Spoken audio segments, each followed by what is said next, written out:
Hi friends, இன்றைக்கி என்ன செய்ய போகிறோம்னா மாக்குரும் தாங்க செய்ய போகிறோம். வாங்க எப்படி செய்யலாம்னு பார்க்கலாம்.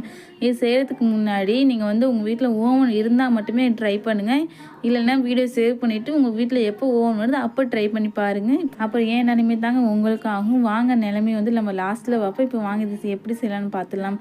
ஒரு மிக்ஸி ஜாரில் 1 கப் பொடி பண்ண சர்க்கரை சேர்த்துட்டு அதுக்கப்புறம் 1/2 கப் பொடி பண்ண பாதாம் சேர்த்துக்கலாங்க. சேர்த்துட்டு நல்லா நைஸாக அரைச்சிட்டு என்ன செய்யுங்கன்னா ஒரு சல்லடை போட்டு நல்லா சளிச்சு எடுத்துக்கோங்க. ஏன்னா நமக்கு மாக்குரு சாஃப்டாக தாங்க நமக்கு வாயில் கரையும். அதனால அது கரையும் போது இதெல்லாம் தென்படக்கூடாதனால நம்ம 2 தடவை சளிச்சு எடுத்துருக்கோங்க. சளிச்சு எடுத்துகிட்டு இது ஓரமாக இருக்கட்டும். இப்போ ஒரு பாத்திரத்தில் 2 முட்டையோட வெள்ளைக்கரு சேர்த்துக்கலாங்க. சேர்த்துட்டு நல்லா பீட்டர் வச்சு பீட் பண்ணி எடுத்துக்கோங்க. இந்த மாதிரி கொஞ்சம் ஒரு 5 நிமிஷம் பீட் பண்ணதுக்கப்புறம் என்ன செய்யுங்கன்னா ஒரு 2 டேபிள் ஸ்பூன் போல் சர்க்கரை சேர்த்துக்கலாங்க. சேர்த்துட்டு நல்லா பீட் பண்ணி எடுத்துக்கோங்க. பாருங்கள், இந்த மாதிரி பீட் பண்ணும் போது தான் நமக்கு சூப்பரான மக்ரூன் கிடைக்குங்க. நல்லா வாயில் வச்சோடனே கரையினா நல்லா சாஃப்டாக நல்லா சூப்பராக பீட் பண்ணி எடுத்துக்கணுங்க.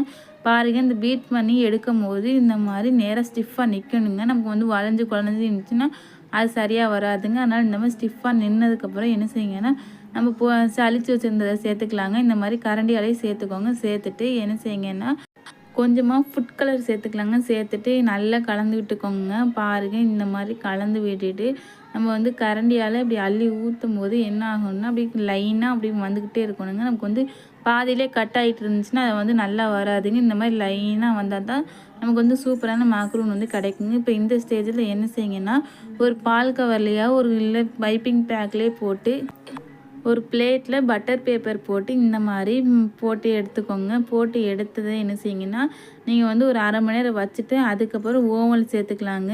இல்லைன்னா என்னோட நிலைமை தாங்க உங்களுக்காகவும். வாங்க அது என்ன நிலைமைன்னு இப்போ பார்த்துடலாம். நான் என்ன செஞ்சுருக்கேன்னா நம்ம ஓவன் இல்லைன்னா இந்த மாதிரி கடாயிலே பண்ணிடலாமே அப்படின்னு நினச்சி நான் பண்ணேங்க. ஆனால் எனக்கு என்ன ஆச்சுன்னா எனக்கு இந்த மாதிரி தாங்க கிடச்சிச்சு. ஆனால் இதுவுமே செம்ம டேஸ்ட்டாக இருந்துச்சு. பாருங்கள், ஊற்றுனதில் ஒன்று தாங்க மிச்சமாகிடுச்சு. அதனால நீங்கள் ஓவனில் ட்ரை பண்ணிங்கன்னா இதோட பெஸ்ட்டாக கிடைக்குங்க. இந்த வீடியோ உங்களுக்கு பிடிச்சிருந்துச்சின்னா லைக் பண்ணி, ஷேர் பண்ணி, கமெண்ட் பண்ணி மறக்காமல் சப்ஸ்கிரைப் பண்ணி வச்சுக்கோங்க. தேங்க்யூ.